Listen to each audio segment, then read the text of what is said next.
Assalamualaikum warahmatullahi wabarakatuh. Alhamdulillahilladzi arsala rasulahu bil huda wa dinil haqq liyuzhirahu 'ala ad-dini kullih walau karihal musyrikun. Asyhadu an la ilaha illallah wahdahu la syarika lah wa ashhadu anna sayyidana Muhammadan abduhu wa rasuluh. Allahumma salli wa sallim ala habibina wa syafi'ina wa qudwatina Muhammad, imamil muttaqin wa qaidid du'atil mujahidin, wa ala alihi wa ashabihi wa man ihtada bihadiyihi wastanna bisunnatihi ila yaumiddin. Qala rabbi shrah li sadri wa yassir li amri wahlul 'uqdatam min lisani yafqahu qawli. Allahumma iftah alaina futuhal 'arifin warzuqna fahman nabiyyin wa ilhamal malaikatil muqarrabin fi afiyatin birahmatika ya arhamar rahimin. Allahumma la sahla illa ma ja'altahu sahla. Rabbi yassir wa la tu'assir. Rabbi tammim bil khair.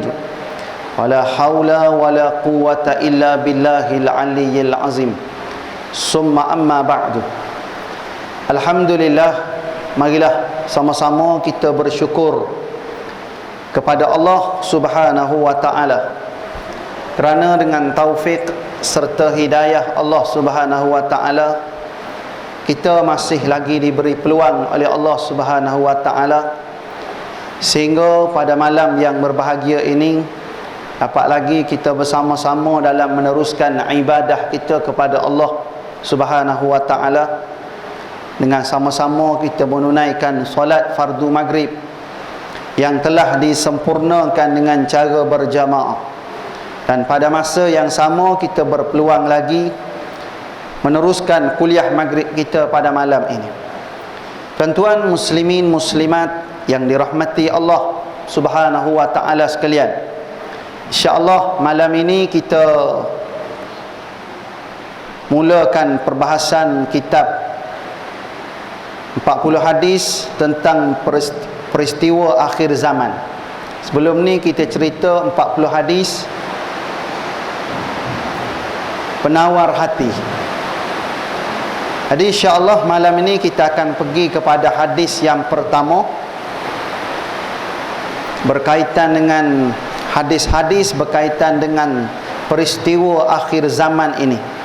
Moga-moga memberi satu kesedaran kepada kita semua dalam mempersiapkan diri kita dengan amal ibadah kepada Allah Subhanahu wa taala sebagai bekalan untuk kita menuju kehidupan selepas daripada kematian kita nanti.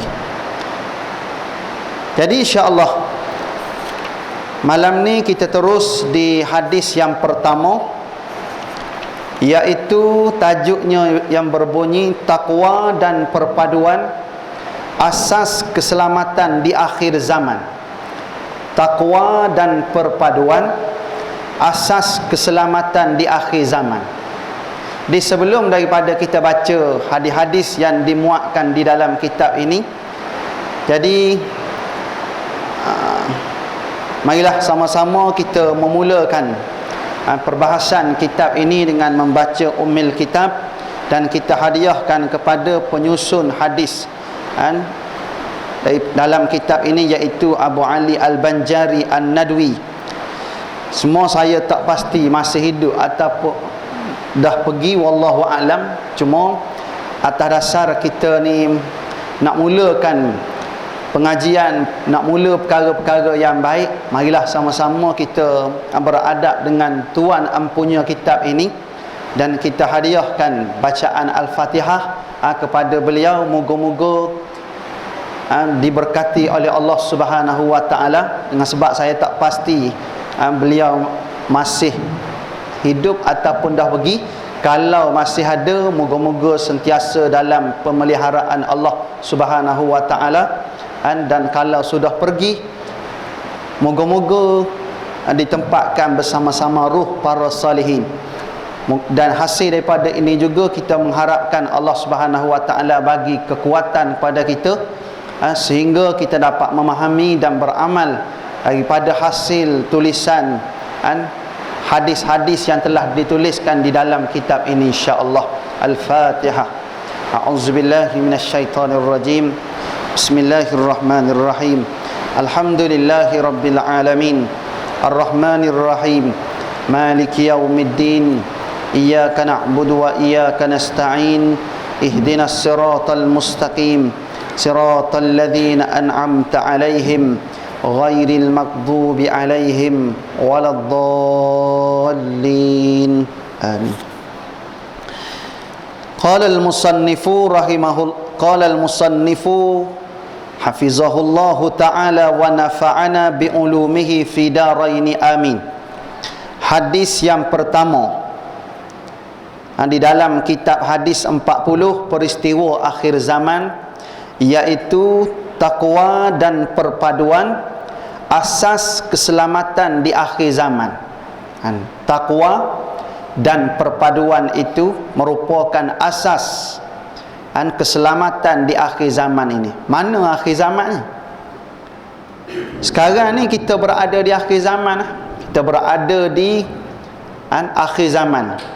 Kita berada sebagai umat Nabi yang terakhir, umat Nabi sallallahu alaihi wasallam, dan tidak ada nabi selepas daripada Nabi sallallahu alaihi wasallam. Maknanya kita ni umat yang terakhir. Tak ada lagi umat-umat Nabi lain selepas daripada ni.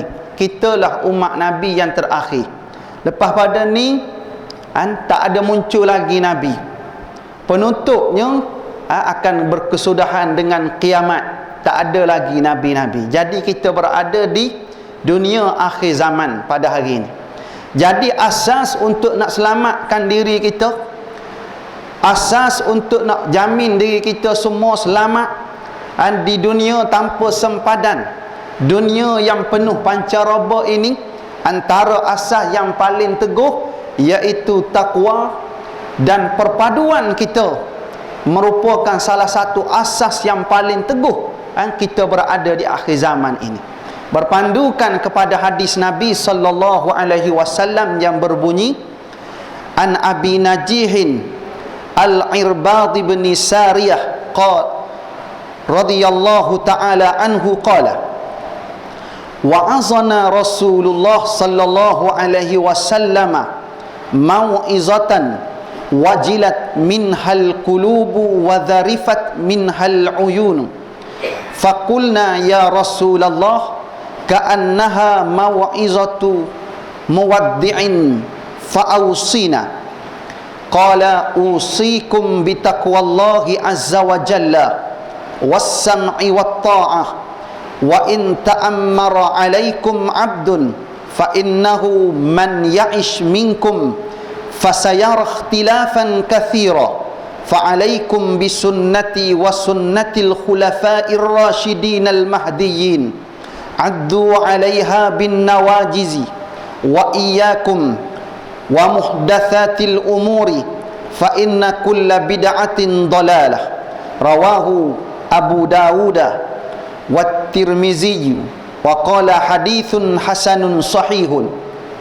Yang bermaksud daripada Abi Najih Al-Irbadi bin Sariyah radhiyallahu anhu berkata, telah menasihati kami oleh Rasulullah sallallahu alaihi wasallam akan satu nasihat yang menggeletar hati kami dan menitiskan air mata kami ketika mendengarnya. Lalu kami berkata, ya Rasulullah, seolah-olahnya ini adalah nasihat yang terakhir sekali, maka berikanlah pesanan kepada kami. Lalu baginda bersabda, aku berwasiat akan kamu supaya sentiasa bertakwa kepada Allah Subhanahu wa ta'ala dan mendengar serta taat, iaitu kepada pemimpin, sekalipun yang memimpin kamu itu hanya seorang hamba. Sesungguhnya Sesiapa yang panjang umurnya daripada kamu, pasti ia akan melihat perselisihan yang banyak. Maka hendaklah kamu berpegang teguh dengan sunnahku dan sunnah para khulafa'ur rasyidin al-mahdiyyin, iaitu khalifah-khalifah yang mengetahui kebenaran dan mendapat pimpinan ke jalan yang benar. Dan gigitlah sunnah-sunnah itu dengan gigi geraham, dan jauhilah perkara yang baharu, iaitu perkara bid'ah yang diada-adakan, kerana sesungguhnya tiap-tiap bid'ah itu adalah sesat. Hadis riwayat Abu Daud dan At-Tirmizi. Tuan-tuan muslimin muslimat yang dirahmati Allah Subhanahu wa taala sekalian, hadis ini memberi satu gambaran kepada kita, satu wasiat yang cukup besar nilai di sisi Allah Subhanahu wa taala, kerana meninggalkan kesan yang cukup hebat kepada sahabat-sahabat dan umum kepada kita semua.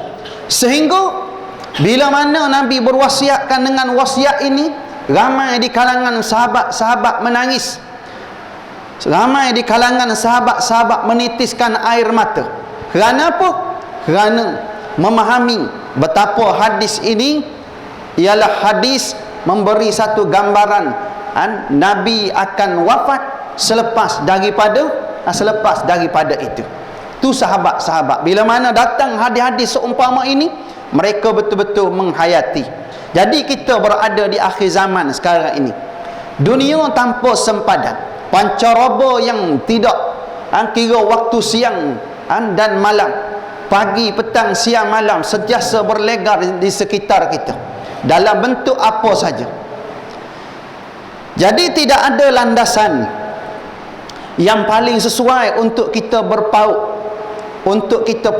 dan berpayung di bawah naungannya bagi menyelamatkan diri daripada fitnah semasa, tidak lain dan tidak bukan seperti mana yang disebut oleh Nabi sallallahu alaihi wasallam di dalam hadis ini, yang mana golongan yang berpegang dengan pesanan Nabi ini nescaya dia akan selamat daripada fitnah semasa, seperti mana yang kita lihat pada hari inilah. Fitnah di akhir zaman ini makin hari makin mencabar.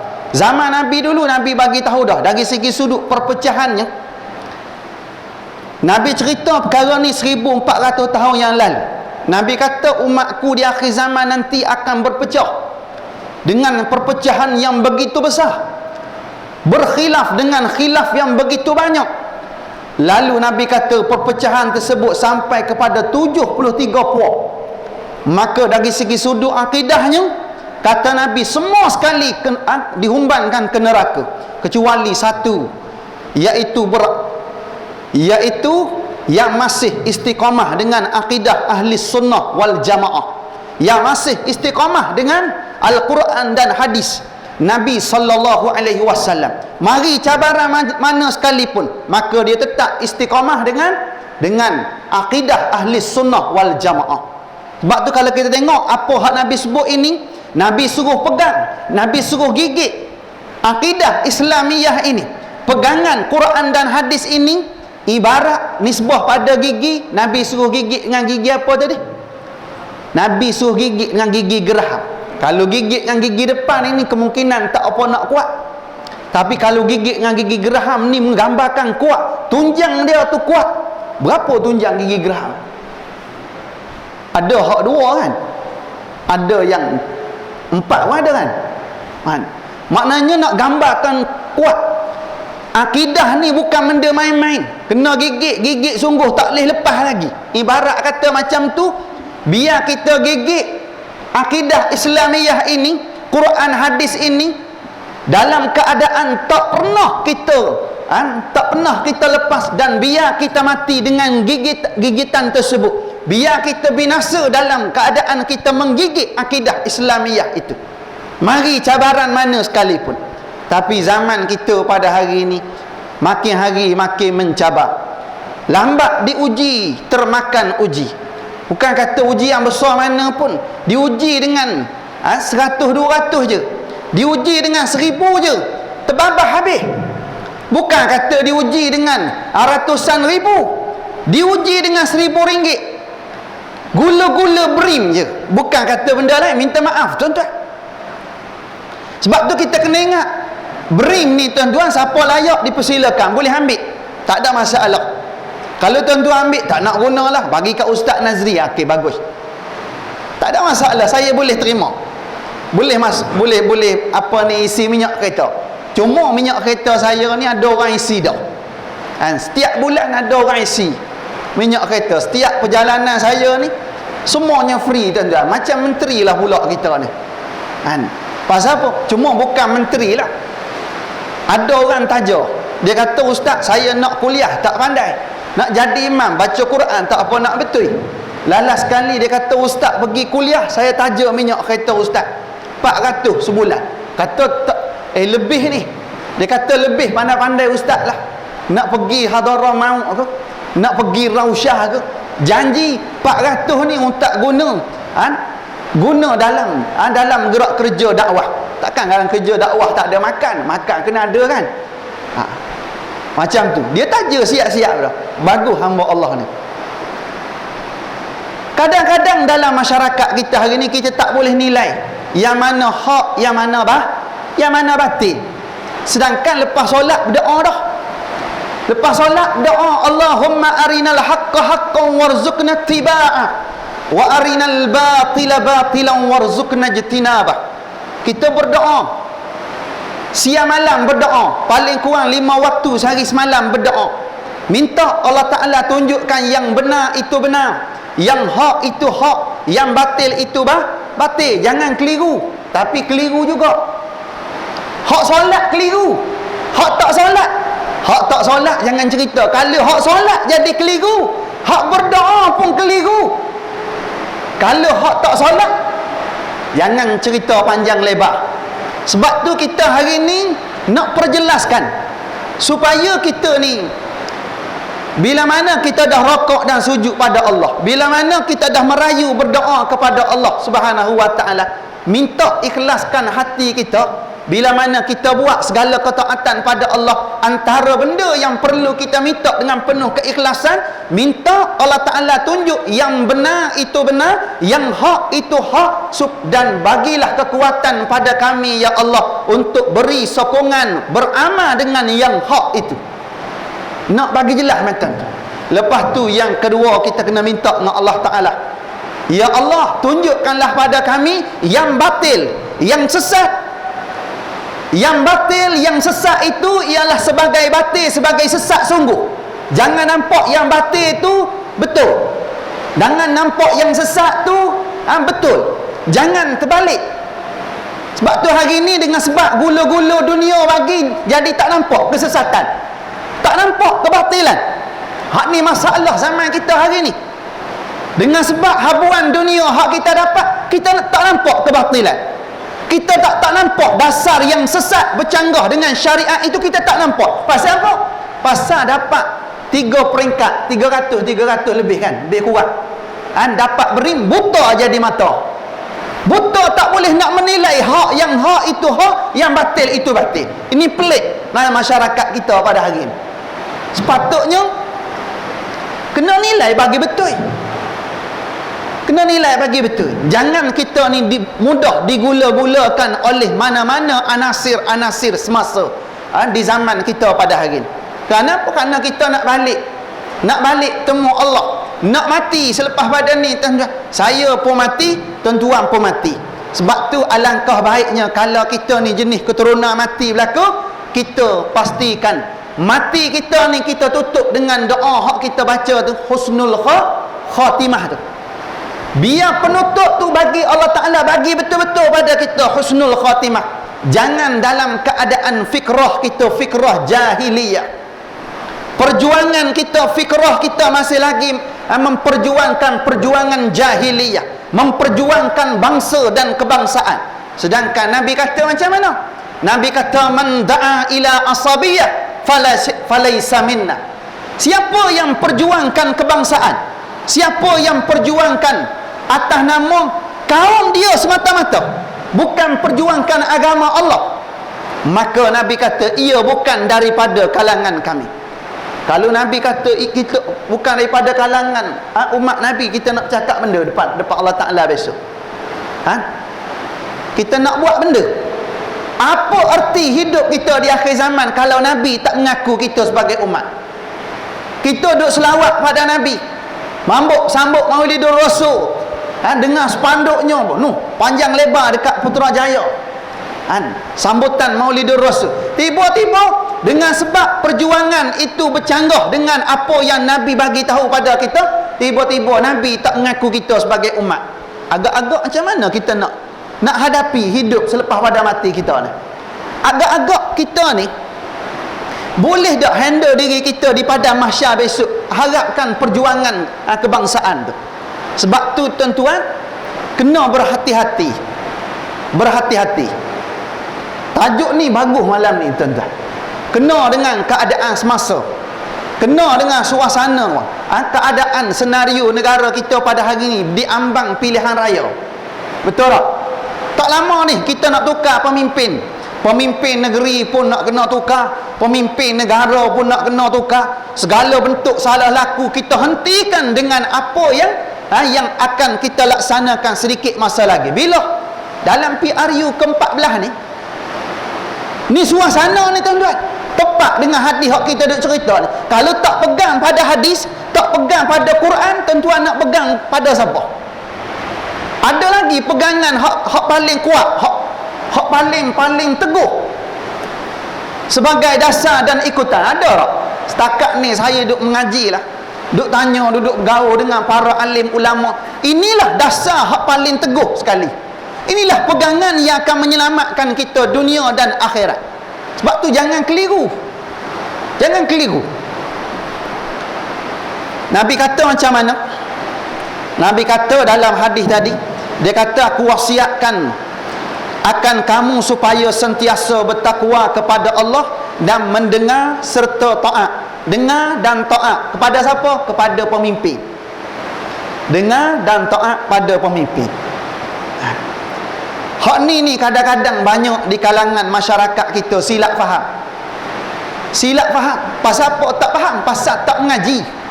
Bukan kerana benda lain. Masa ustaz datang kuliah maghrib, kita tak datang. Hak datang dah kadang-kadang balik, tapi bukan sini, tempat lain. Hak datang dah kuliah maghrib ni ada, kita tahu dah. Ustaz datang nak bagi pencerahan, nak kongsi ilmu, kita balik lagi. Agak-agak kita nak jawab apa depan Allah Ta'ala besok? Sepatutnya hak tak datang kena datang. Hak tak sempat solat berjemaah maghrib dengan sebab sangkut dalam jam dan seumpama tahu kuliah maghrib, kena datang juga dengar kuliah. Tu baru betul. Ni hak ada dah, balik lagi. Ni masalah dia panggil. Hak datang dah, balik lagi. Hujan kat luar, tak kira hujan kat luar, nak balik juga. Ni masalah zaman kita pada hari ni. Dia tak selesa duduk dalam majlis ilmu. Sedangkan dalam majlis ilmu ni, tengah hari khutbah tadi, khutbah tengah hari tadi disebut, bila mana kita duduk dalam masjid, dalam rumah Allah, dalam majlis ilmu, malaikat datang doa pada kita, Allahumma gfir lahu, Allahumma arhamhu. Perasan tak? Apa ni khutbah Jumaat tadi? Perasan kan? Tajuk dia tajuk imarah masjid. Kita datang duduk dalam masjid, dalam surah ni, duduk dalam majlis ilmu, majlis zikir macam ni, malaikat datang, dia doa, ya Allah, ya Tuhanku, ampunkanlah dosa orang hak duduk dalam majlis ilmu ni, dalam masjid, dalam rumah Allah ini, dan rahmatilah mereka. Tu dia. Hak ni hak kita nak. Doa malaikat, doa makhluk Allah yang sekali-kali tidak derhaka kepadanya, tiba-tiba dia berdoa pada kita. Allahu Akbar tuan-tuan. Besar nilai orang hak dalam majlis ilmu. Sebab itu kita ambil peranan untuk nak baiki diri, islah diri kita. Tengok satu persatu keterangan hadis. Hadis di atas mengandungi pesanan-pesanan yang sangat berharga daripada Rasulullah sallallahu alaihi wasallam bagi umatnya. Nabi pesan pada kita. Pasal apa pesan? Sayang. Nabi sayang pada kita, dia buat pesanan macam mak kita. Dia sayang anak ni. Segala benda yang tak baik dia tegur kita. Benda baik dia turuh kita. Solat. Contohnya solat ni hak Nabi suruh ajar anak-anak umur berapa lagi? Suruh umur 7 tahun. Mak kita pun suruh. Bukan umur 7 tahun, 4 tahun suruh dah. Walaupun tak sah solat lagi masa tu, ajar dah solat. Hantar sekolah pasti. Umur 4 tahun, 5 tahun, 6 tahun, 7 tahun, tak lekat solat, suruh lagi. Masa suruh tu dia solat, masa tak suruh tak solat. Pasal apa? Berterusan suruh. Pasal benda tu benda baik. Mak kita, ayah kita ni bersungguh nak suruh kita ni jadi baik, anak soleh, anak solehah. Dia suruh benda baik ni berterusan. Lama-lama tak payah suruh. Pasal apa? Dia jadi sebati. Lama-lama benda baik ni kita suruh dia jadi sebati. Kita hari ni pasal apa jadi kenal masjid, kenal surau ni? Pasal apa duduk dalam majlis ilmu malam ni? Cuba tengok balik zaman kita duduk satu bumbung dengan mak ayah kita dulu. Dia buat macam mana pada kita? Cuba renung balik.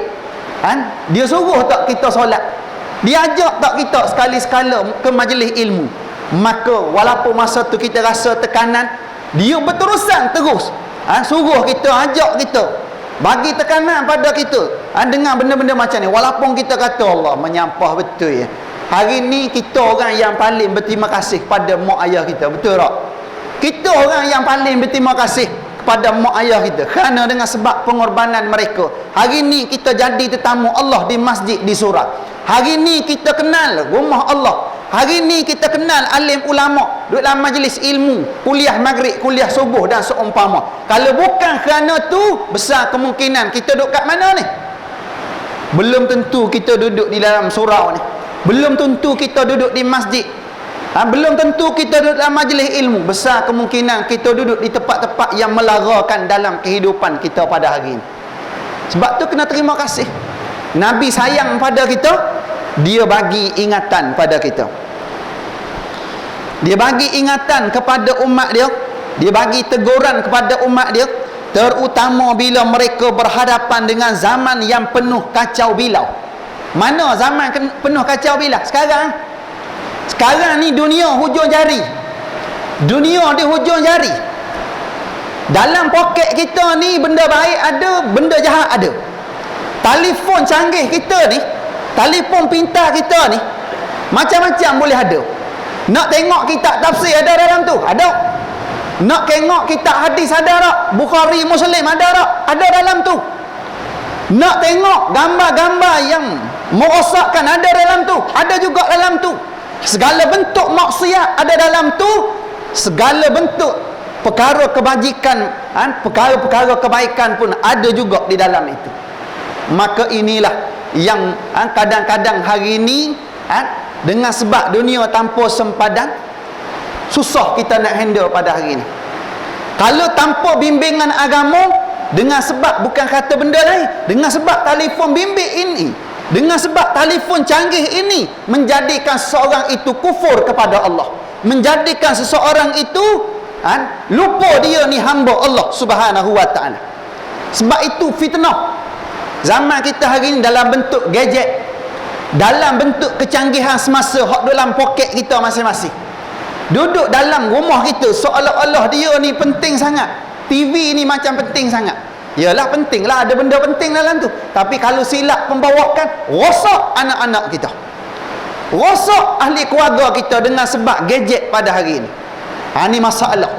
Sebab itu Nabi kata terutama bila mereka berhadapan dengan zaman yang penuh dengan kacau bilau. Bila? Ini sekarang kacau bilau. Mana tidak kacau bilau? Kan? Tidak kacau bilau macam mana? Mak ayah pun tidak lagi dihormati oleh anak-anak. Guru-guru di sekolah tidak dihormati sebagai guru lagi. Alim ulama, orang petikai di zaman kita pada hari ini. Alim ulama orang petikai, hukum hakam agama orang petikai. Orang dahulukan fikrah kemanusiaan di zaman kita pada hari ini. Kacau bilau dah, ni kacau bilau dia panggil. Sedangkan Nabi bagi tahu pada kita, hak Nabi tinggal pada kita ni dua perkara je. Kalau kita pegang teguh dua perkara ni, tak sesat kita, insya-Allah. Apa benda tu?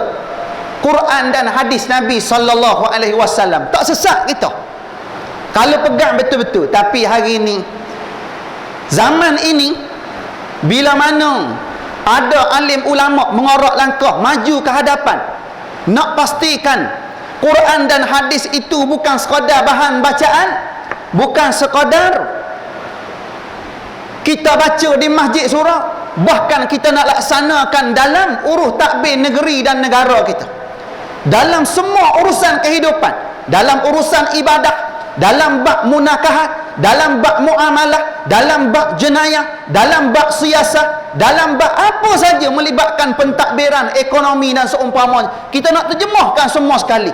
Banyak golongan-golongan tertentu, ramai golongan-golongan tertentu yang memberi tentangan-tentangan yang seolah-olah mereka ni tidak lagi Islam, seolah-olah tidak menggambarkan dia ni Islam. Bukan kata benda lain. Baru-baru ni kita buat himpunan RUU 355 di Padang Merbuk. Alhamdulillah dapat sokongan yang cukup luar biasa. Tetapi pada masa yang sama, ramai di kalangan orang yang mengaku dia Islam, mengaku dia ni Melayu Islam, tetapi pada masa sama mereka menentang bagaimana nak memperkasakan mahkamah syariat, menentang perkara ni tuan. Sepatutnya kita ni tuan-tuan tak mampu nak buat seperti mana orang-orang yang hebat-hebat, alim ulama yang hebat-hebat, kita bagi sokongan tak apa dah, paling kurang kita dapat tempias, bagi sokongan, duduk dalam taman ni bagi sokongan, takat tu tak apa dah, ni bagi halangan pula. Ni masalah tuan-tuan. Zaman kita pada hari ni ada golongan-golongan macam ni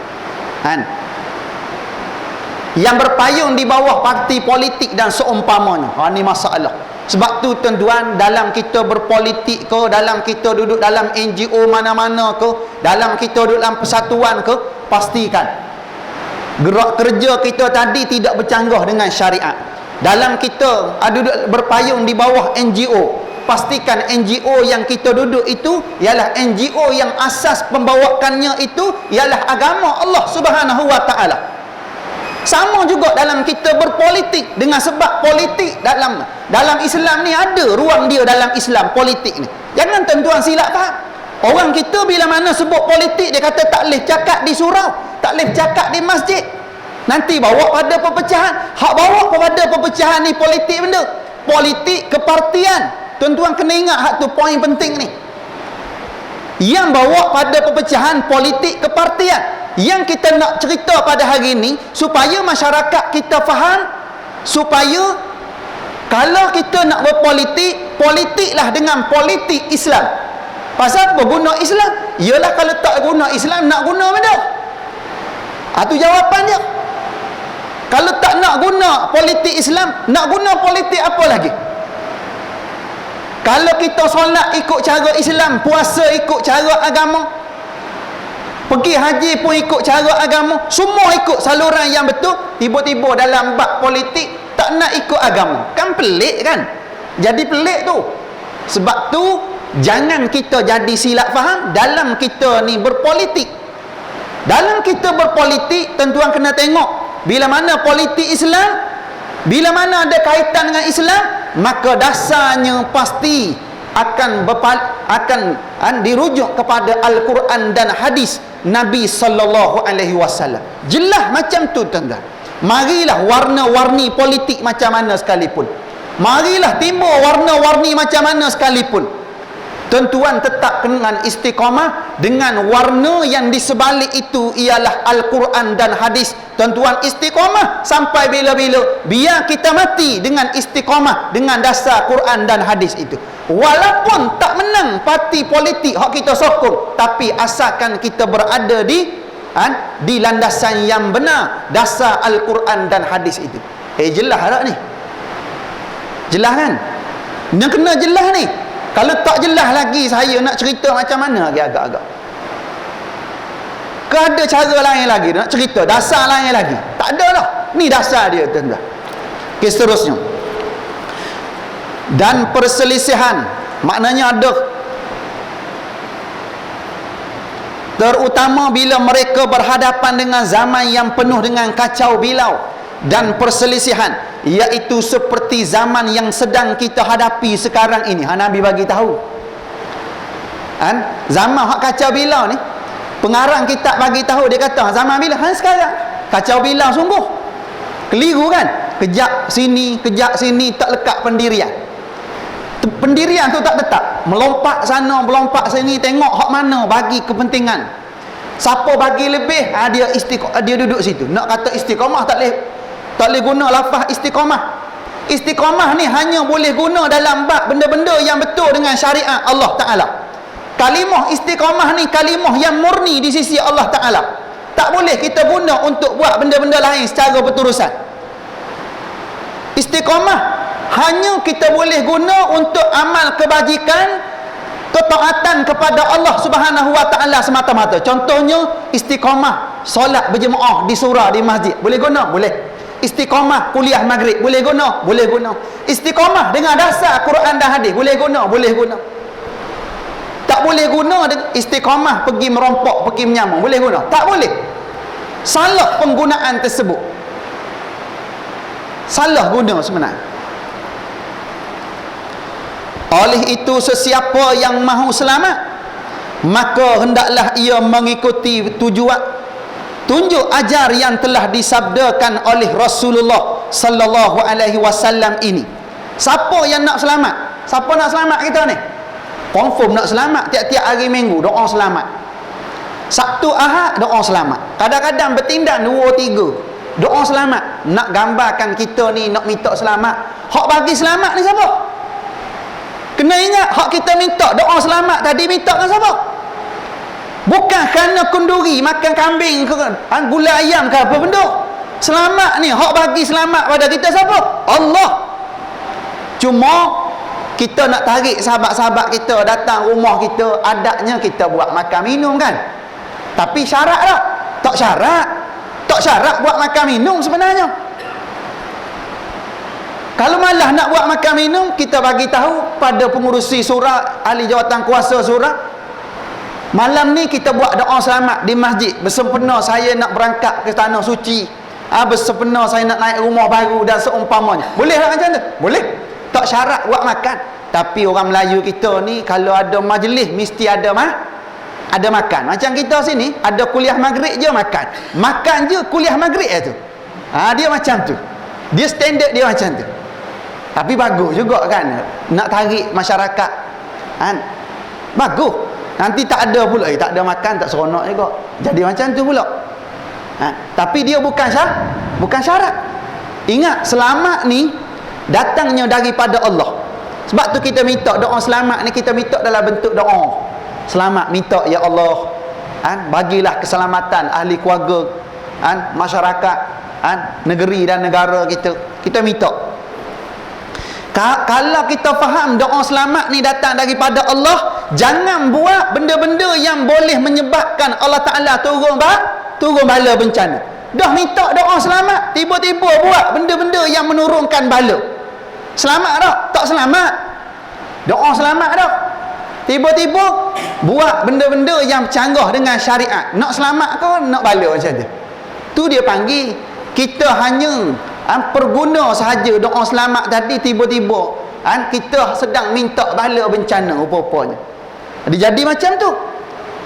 Macam kenduri walimatul urus, masa selepas majlis akad nikah macam mana jadi? Tapi bukan sini, tempat lain. Sini bagus. Dia jadi macam mana? Lepas kenduri majlis akad nikah dah selesai, dah hijab kabul ni, kita pun berdoa, barakallahu lakuma wa baraka alaikuma wa jama'a bainakuma fi khair. Kita berdoa minta, ya Allah, berkatilah kedua-dua mempelai ni.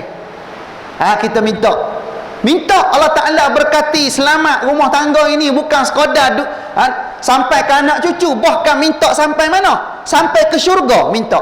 Tiba-tiba esok pula ataupun angkatnya waktu pagi, petang tu tengok-tengok dah habis dah. Habis dah. Barakallahu lakuma tu habis dah. Minta berkat habis dah. Minta selamat habis dah. Lepas tu bila pula? masa kenduri tu duk tayang body dalam masyarakat. Duk tayang body pakai pakaian tak cukup saiz. Tahu tak cukup saiz? Tak cukup, nampak macam nangka. Macam pembalut nangka, jadi duk nampak body. Ukuran body kita nampak. Rupa parah kita ni dihias. Walaupun memang raja sehari, tapi tak boleh berlebih-lebihan.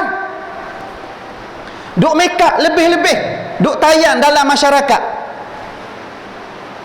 Memang nak isytiharkan si fulan ni dah kahwin, sunat perbuatan sebut, tapi nak buat benda sunat, tapi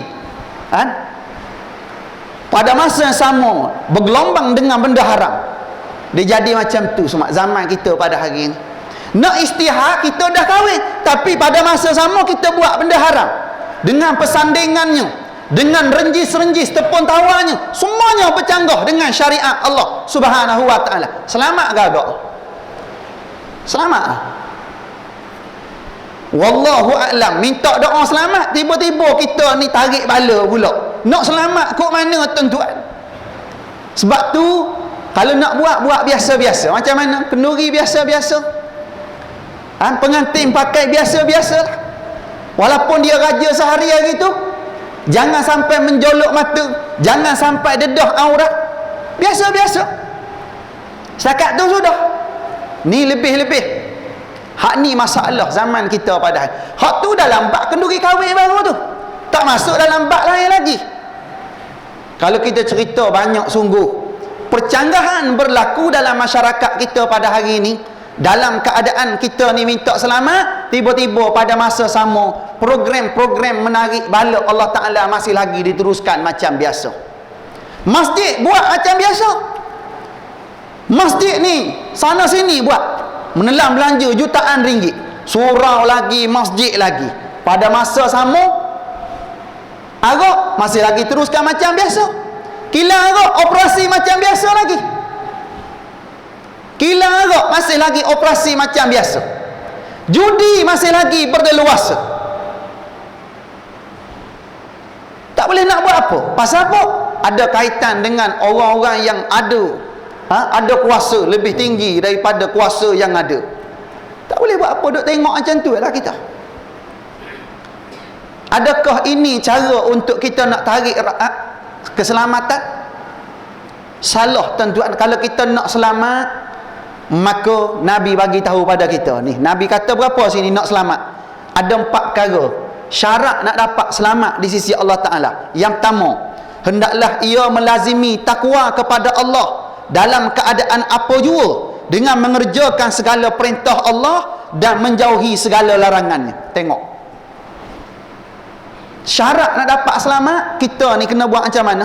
Melazimi, istiqamah, bertakwa kepada Allah dalam keadaan apa jua, dalam keadaan susah, dalam keadaan senang, dalam keadaan kita berpangkat, dalam keadaan kita tak ada pangkat, dalam keadaan mana sekalipun, muslimin, muslimat, miskin, kaya, tua, muda, istiqamah dengan takwa kepada Allah Subhanahu wa ta'ala. Apa benda takwa? Mengerjakan segala perintah Allah dan pada masa yang sama menjauhi segala larangannya, larangan Allah. Ini takwa.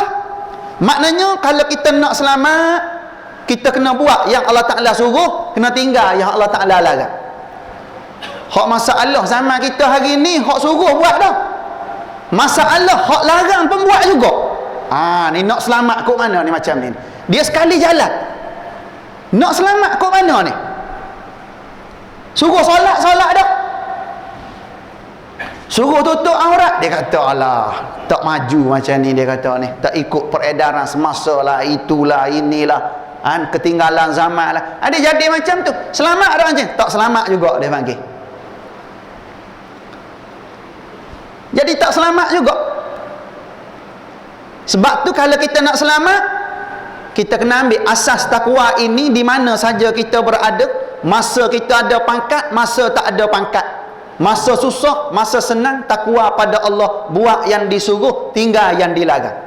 Pecahan takwa ni macam-macam. Pecahan sebenarnya. Kalau Imam Ghazali kata banyak perkara lagi. Sayyidina Ali karramallahu wajhah kata ada 2-3 perkara lagi, cuma saya ambil secara umum. Imtithalu awamirillah wajtinabu nawahihi. Buat, tunduk, patuh pada Allah dan pada masa sama tinggal larangan Allah. Tu takwa secara umum. Syarat nak selamat tu. Kalau tak, doa selamat sajalah. Habis berah sajalah. Kalau tak ikut garis panduan ni memang tak selamat. Kalau setakat tak selamat dunia, tak apa lagi. Paling kita takut akhirat kita tak selamat. Ni paling kita takut. Okay, seterusnya yang kedua, mentaati perintah pihak yang menguruskan hal ihwal kaum muslimin, walaupun seandainya mereka terdiri daripada golongan hamba. Kena tunduk patuh pada pemerintah. As-sam'u wa ta'ah, dengar dan taat pada pemerintah, sekalipun pemerintah kita itu terdiri daripada kalangan hamba. Syarat nak taat ni macam mana? Disebut sini. Hak ni banyak juga orang silap faham. Mentang-mentang pemerintah hak buat jahat, maksiat pun kena taat juga, dia kata. Pelik macam tu. Kena betul-betul faham. Syarat nak taat pada pemerintah macam mana kedudukan dia? Disebut sini, selama mereka berpegang dengan Al-Quran dan sunnah Nabi sallallahu alaihi wasallam. Selama mana pemerintah yang memerintah orang Islam itu berpegang kepada Quran dan hadis Nabi sallallahu alaihi wasallam, maka wajib kita taat kepada pemerintah tersebut.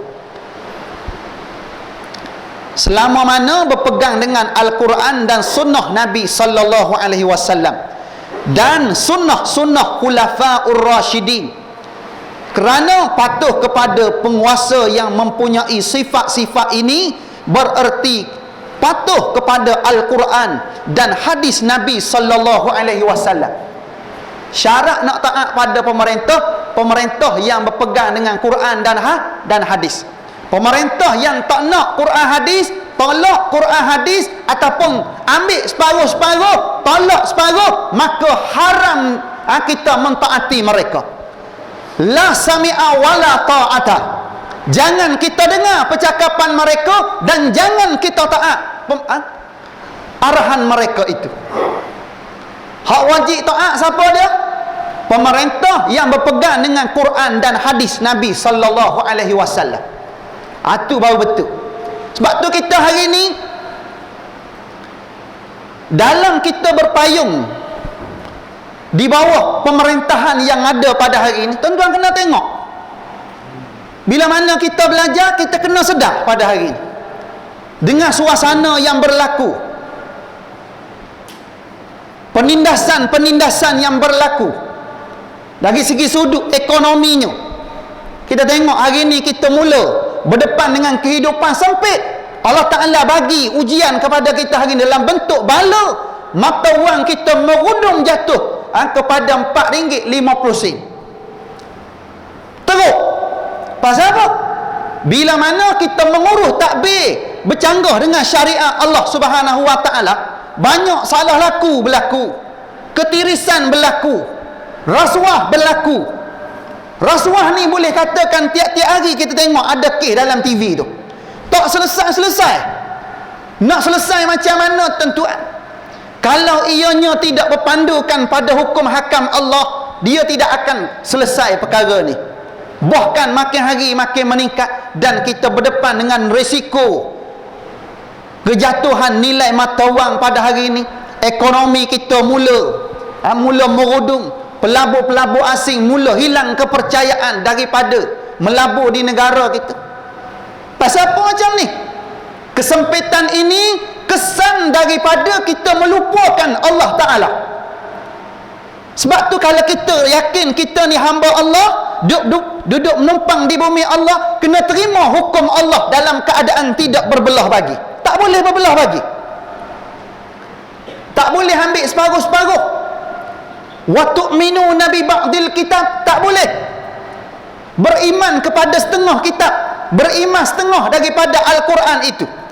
Bab solat terima, bab puasa terima, bab zakat terima, bab haji terima. Mari bab-bab lain Mari bab lain tak nak terima. Mari bab kisah tak nak terima. Mari bab hudud tak nak terima. Ni masalah zaman kita pada hari ini. Sebab tu kalau kita nak berpegang dengan agama, kena pegang sungguh-sungguh. Tak boleh berbelah bagi. Bahkan pada masa sama, kita tak ada pilihan lain. Mesti dan wajib kita berpegang dengan agama. Mesti wajib kita berpegang dengan agama. Kan tadi bagi tahu dah, kena gigit macam mana tadi? Gigit dengan gigi geraham. Gigit sungguh-sungguh, jangan lepas. Mari cabaran mana sekalipun, jangan lepas. InsyaAllah selamat kita. Bukan selamat dunia saja, kita nak dunia dan akhirat kita selamat. Itu yang kedua, syarat nak selamat. Kita taat pada pemimpin selagi mana pemimpin tu taat pada Allah dan Rasul, dan haram taat pada pemimpin yang pembawakan mereka, arahan mereka, urus takbir mereka itu bercanggah dengan Al-Quran dan hadis Nabi sallallahu alaihi wasallam. Haram hukum dia, tuan-tuan. Haram taat, bukan kata taat, cenderung pun tak boleh dah.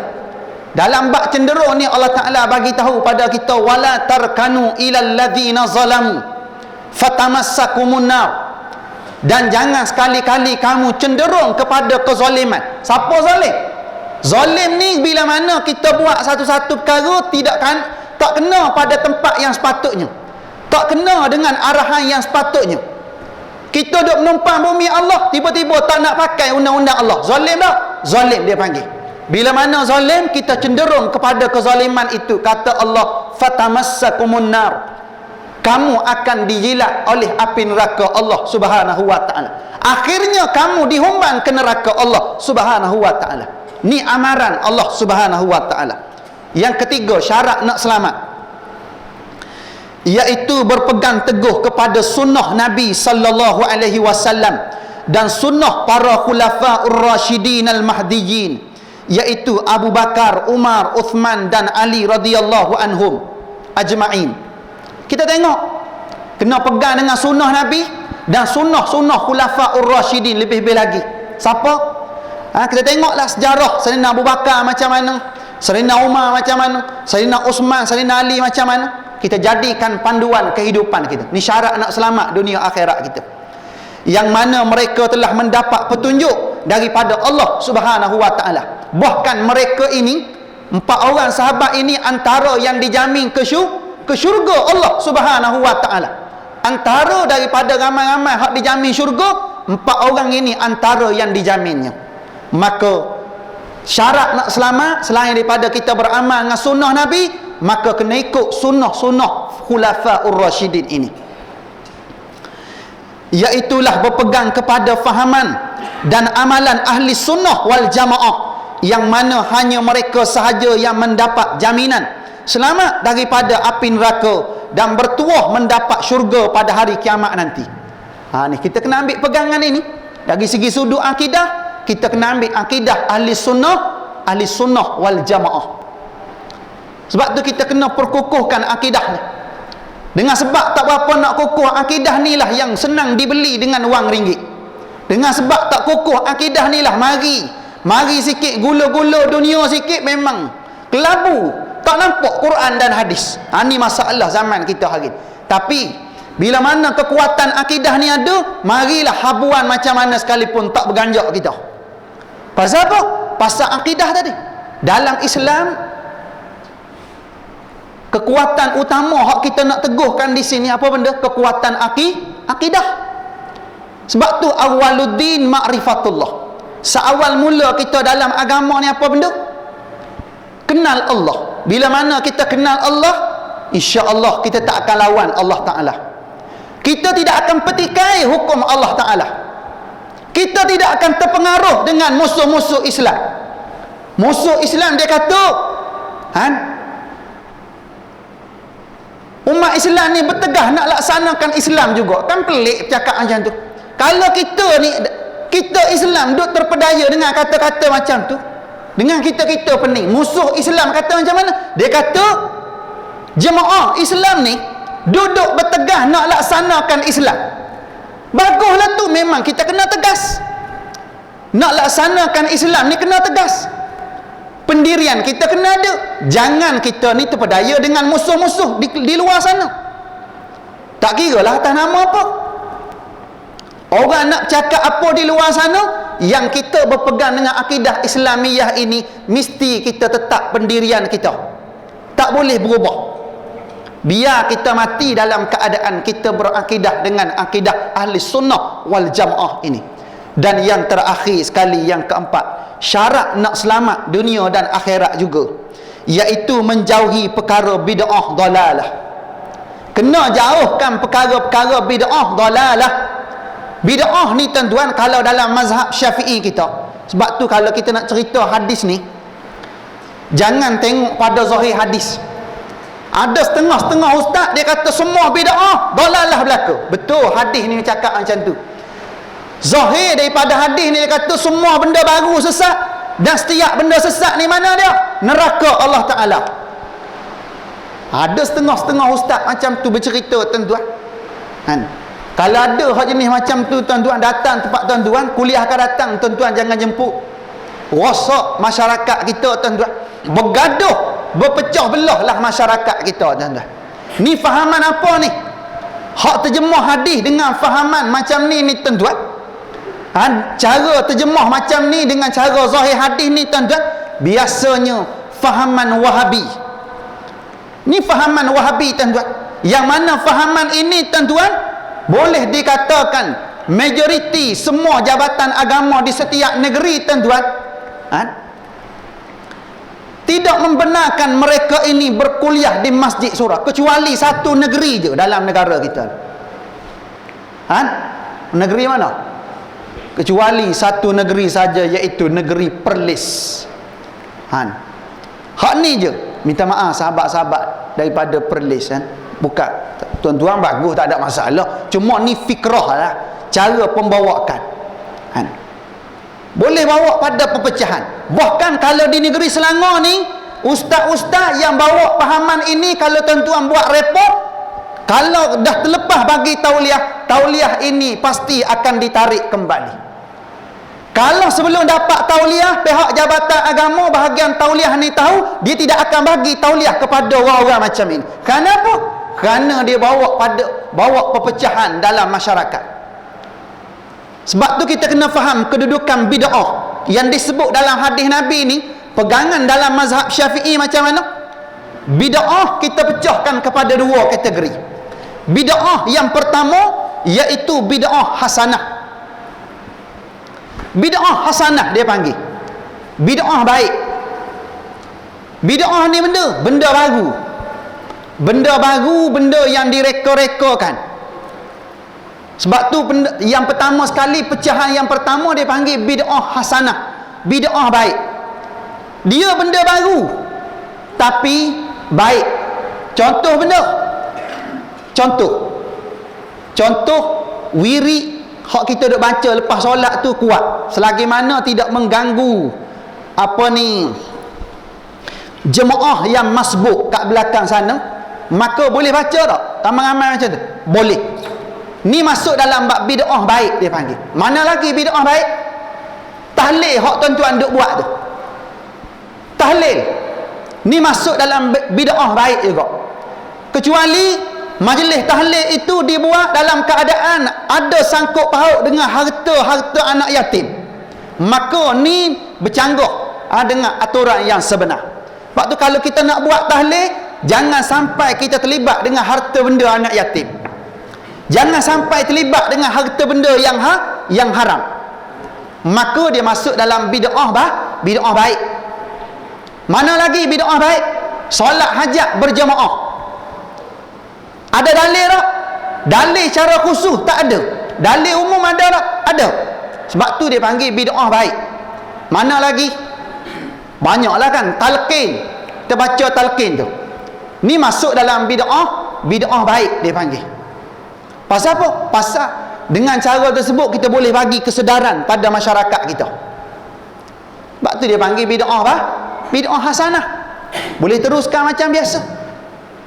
Baca Yasin malam Jumaat, masyarakat Melayu kita Hadis hak suruh baca malam Yasin malam Jumaat ada tak? Melibatkan malam tu sendiri tak ada hadis. Tapi hadis umum ada tak? Ada. Mana ada? Nabi suruh baca Quran malam Jumaat, baca Quran malam Sabtu, baca Quran, tak kira malam apa, hari apa, boleh baca Quran. Mana ada? Dalil umum dia panggil. Nabi kata iqra'ul Quran fa innahu ya'ti yaumal qiyamah syafi'an li ashabih. Nabi kata bacalah Quran, bacalah Quran sebanyak-banyak pun, tak kira malam Jumaat ke malam apa ke, nak baca Yasin ke Al-Kahfi ke, tak kira baca apa. Pasal apa suruh baca? Fa innahu ya'ti yaumal qiyamah syafi'an li ashabih. Maka sesungguhnya Al-Quran itu akan datang pada hari kiamat, dia bagi syafaat kepada si pembacanya. Ada suruh baca malam Jumaat? Tak ada. Tapi umum suruh baca Quran.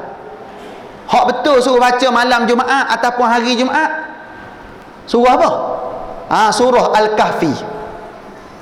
Maknanya Yasin pun kita baca, Al-Kahfi pun baca. Al-Kahfi tak mampu baca semua sekali, panjang ustaz. Kita baca hak macam mana?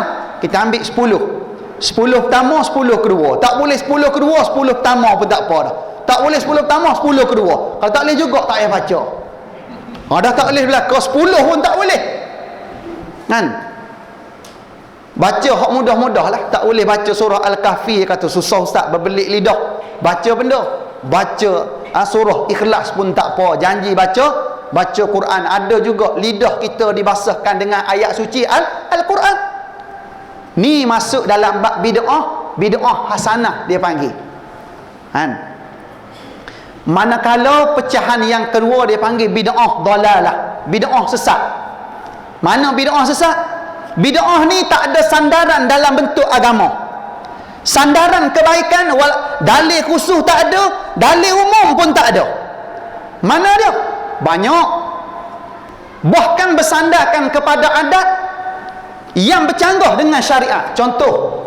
Contohnya kita buat majlis tahnik. Tahu tahnik?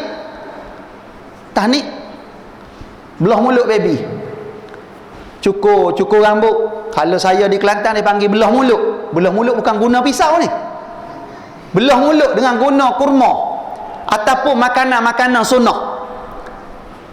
Ada setengah-setengah kita pergi nak belah mulut, nak tahnik ni, dia sediakan apa benda? Dia sediakan kelapa. Saya ada satu kes, bila mana kita pergi dia kata kelapa ni ustaz, ni antara benda penting. Penting pula kelapa. Saya duk mengaji di pondok